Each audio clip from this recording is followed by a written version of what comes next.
안녕하세요. 반갑습니다. 허재삼 작가입니다. 오늘 제가 여러분들께 소개해 드릴 책은요. 허경태 작가님이 지은 고전오락이라는 책입니다. 이 책의 부제는 고전에서 얻는 5가지 즐거움이고요. 앞쪽에 있는 표지를 한번 보겠습니다. 우리가 한평생을 살아가는 데는 건너야 할 무수한 강과 산이 있다. 일상의 타성에서 벗어나 각자 변신을 깨하지 않는다면 깊고 깊은 강의 수렁이나 깊은 계곡에서 벗어나지 못해 삶의 근원에 결코 도달할 수 없을 것이다. 지혜로운 삶을 살아가도록 해주는 지침이 되는 동양 고전을 접할 수 있다면 그 사람은 생의 나침판을 들고 목적지를 향해 나아가는 후회 없는 삶을 살아갈 수 있다. 사람이 살아있다는 하나의 증거는 달라지는 것이다. 자신을 변화시키는 최고의 즐거움을 누리는 길은 물질적인 빵이 아니라 정신적인 독서만 한 것이 없다. 빵은 육체를 보존하는 양식이지만 책은 정신을 살찌우는 영양분이다. 우리의 삶은 육체보다 생각이 앞서야 인간답게 살 수 있다. 그것만이 인간이 금수와 다른 인간만의 고유한 특성이기 때문이다. 사랑하라, 고전을. 처음 사랑을 느낀 것처럼. 그러면 D 표지를 한번 가보겠습니다. 고전을 읽는 즐거움은 인간을 원숙하게 한다. 살아간다는 것은 크고 작은 고난을 참고 견디며 필요한 순간에는 지혜를 발휘하는 일이다. 또한 끝없는 준비와 연습의 반복이다. 생활과 생존 사이에서 끝없는 반복, 포기하지 않는 도전 속에서 이루어진다. 만일 당신이 지혜로운 삶을 살아가는 지침이 되어줄 동양 고전을 접할 수 있다면 당신은 생의 나침판을 들고 목적지를 향해 나아가는 것과 같다. 동양 고전은 사람이 살아가는 모든 길을 제시하고 있다. 인간이 살아가는 기본 원칙을 전하며 왜 사는지에 대한 물음의 답을 명확히 알려준다. 동양 고전 속에 모든 곳으로 통하는 길이 있다. 당신의 길을 찾아라. 동양 고전과 함께 한다면 심상사성, 즉 무엇이든 마음먹은 대로 이룰 수 있을 것이다. 그럼 이 책을 쓴 지은이 양력을 잠깐 보겠습니다.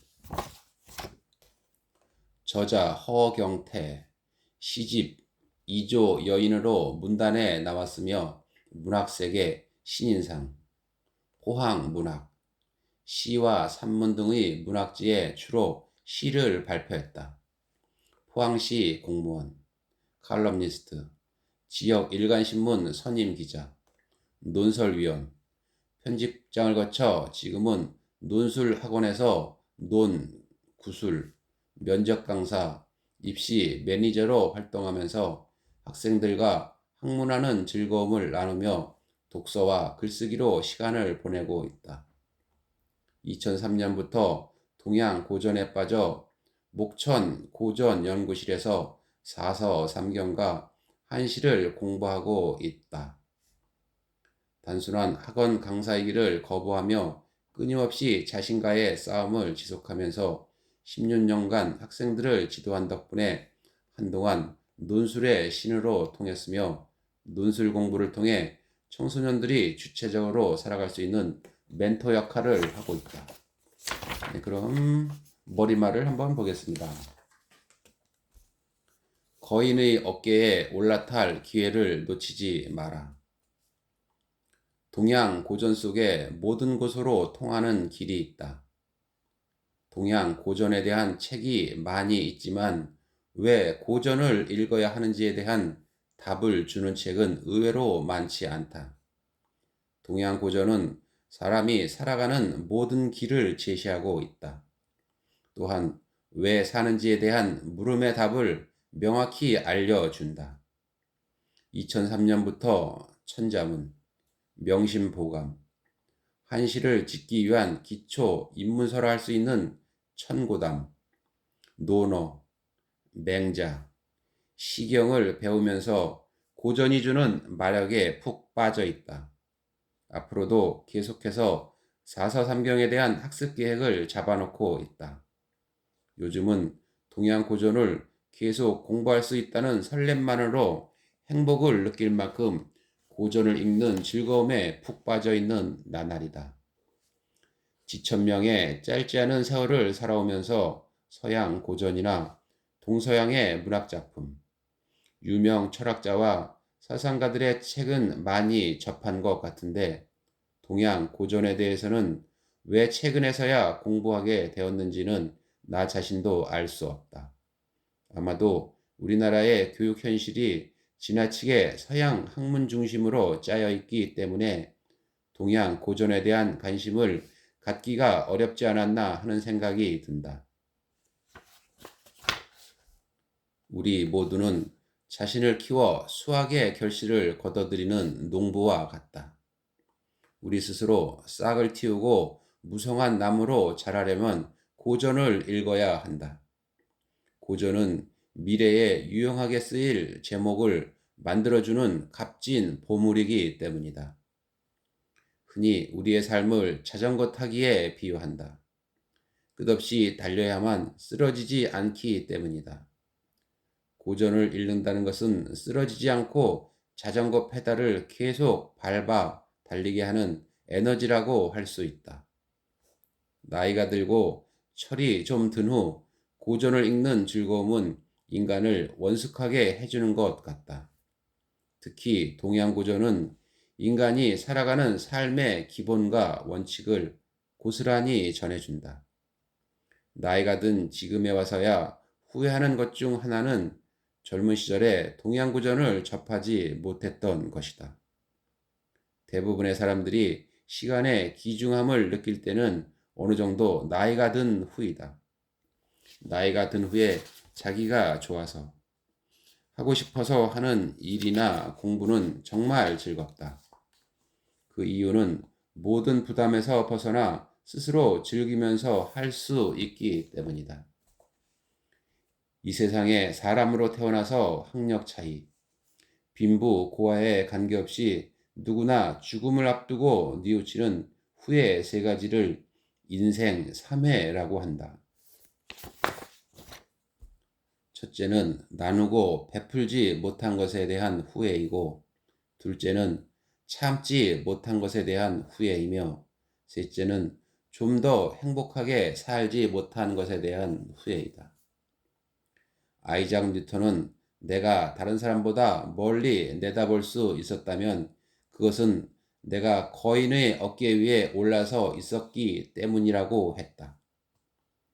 동양 고전을 읽는다는 것은 거인의 어깨 위에 올라서는 것과 같기에 다른 사람보다 미래를 먼저 멀리 내다볼 수 있는 길을 열어준다.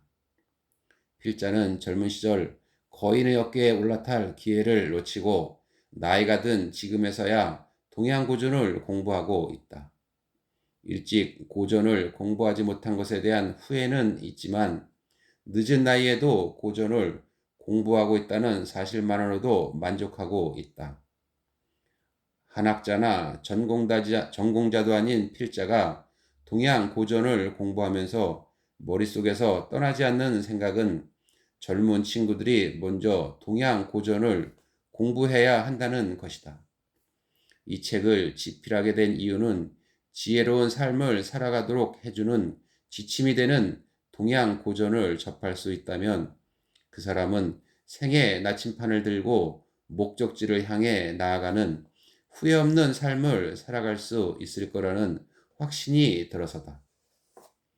우리가 한평생을 살아가는 데는 건너야 할 무수한 강과 산이 있다.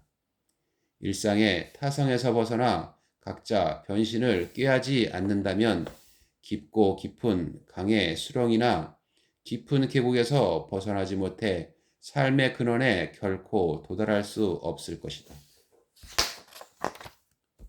후회 없는 삶을 살려면 동양고전을 접해야 한다고 강조하고 싶다. 필자의 과거를 반추해 보면서 지혜롭지 못했던 삶을 후회하는 심정에서 말이다. 이 책은 동양고전을 공부하면서 순간순간의 감흥을 적은 것이다. 고전에 대해 깊이 있고 전문적인 글은 아니지만 이 책을 통해 동양 고전에 관심이 없었던 사람들이 흥미를 가지고 본격적인 공부를 할 수 있는 자극제가 되기를 바라는 마음으로 용기를 내 쓰게 됐다. 독자들이여, 동양 고전의 바다에 한번 푹 빠져보라. 삶이 당신의 뒤통수를 치더라도 결코 동양 고전은 당신을 배반하지 않을 것이다. 그럼 목차를 한번 보겠습니다. 제1장 세상을 통찰하는 즐거움. 제2장 지혜를 얻는 즐거움. 제3장 고통을 극복하는 즐거움. 제4장 학문을 익히는 즐거움. 제5장 인간을 이해하는 즐거움. 네, 그럼 본격적으로 본문을 한번 들어가 보겠습니다. 제1장 세상을 통찰하는 즐거움. 가정맹어호. 가혹한 정치는 호랑이보다 더 사납다. 예나 지금이나 백성들의 고열을 빨아먹는 위정자는 늘 있었다. 노자가 쓴 도덕경에 수탈 정치에 대한 언급이 나온다. 백성이 굶주리는 것은 윗사람이 세금을 너무 많이 받아먹기 때문이다. 위정자가 나라를 부강하게 한답시고 세금으로 다 거두어 가버리니까 백성이 굶주릴 수밖에 없는 것은 당연한 일이다. 운하를 판다. 도로를 낸다. 이웃나라와 전쟁을 한다. 뭐를 한다. 뭐를 재정비한다. 무엇을 개혁한다 하면서 인위적인 다스림으로 못살게 하니까 당연히 백성들은 저항하고 반항하고 다른 나라로 도피하고 그래서 나라가 더욱 힘들어진다는 것이다. 이 얘기에도 가, 정, 맹, 어, 호, 고사가 나온다. 가혹한 정치는 호랑이보다 더 사납다는 뜻으로 수탈은 호랑이에게 잡아먹히는 고통보다 더 무섭다는 말이다. 춘추시대 말엽, 공자의 고국인 노나라에서는 조정의 실세인 대부, 개손자의 가렴죽으로 백성들이 몹시 시달리고 있었다. 어느 날 공자가 수레를 타고 제자들과 태산 기슭을 지나가고 있을 때 부인의 애절한 울음소리가 들려왔다. 일행이 발길을 멈추고 살펴보니 길가의 풀숲에 무덤 셋이 보였고 부인은 그 앞에서 울고 있었다. 자비심이 많은 공자는 제자인 자로에게 그 연유를 알아보라고 했다. 자로가 부인에게 다가가서 물었다. 부인, 어인일로 그렇듯 슬피 우십니까? 부인은 깜짝 놀라 고개를 들더니 이윽고 이렇게 대답했다. 여기는 아주 무서운 곳이랍니다. 수년 전에 저희 시아버님이 호환을 당하시더니 작년에는 남편이 그리고 이번에는 자식까지 호랑이한테 잡아 먹혔답니다. 그러면 왜 이곳을 떠나지 않으십니까?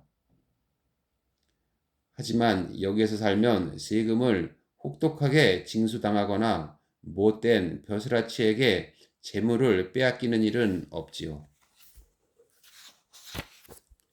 자로에게 이 말을 전해드린 공자는 제자들에게 이렇게 말했다. 잘들 기억해 두어라.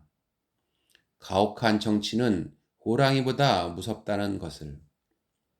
최근 지속적으로 언론에 보도되는 구조조정을 비롯하여 국제경기 악화와 건강보험, 국민연금, 각종 공과금 등의 인상은 국민들의 마음을 무겁게 한다.